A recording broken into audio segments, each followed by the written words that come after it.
दिनै गसाइगाव महकुमानि गुरुफेलायाव 31 नं हादरारि राजालामायाव गुरुफेला पुलिस आउटपस्टनि पुलिस बिबानगिरि शैलेन्द्र कलितानि दैदेननायाव पुलिसनि मोनसे हानजाया स्रोदै मोननाय सुलुंखौ बिथा खालामनानै BR 24GA 1267 नम्बरनि ट्राकखौ लाखिनानै सेबनाय समाव ट्राकनि स्रोद चेम्बारनिफ्राय अफिसार चइस जौ गोजानि गं 780 बथल मोननो हायो।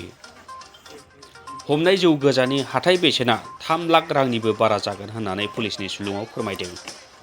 हमनाय ट्राकआ आसामनिफ्राय सोनाब बंग फारसे थांबाय थादोंमोन।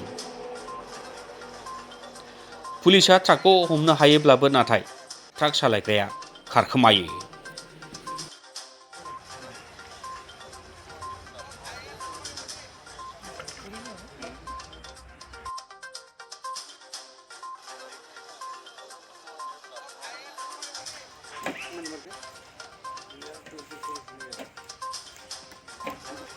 Original number na?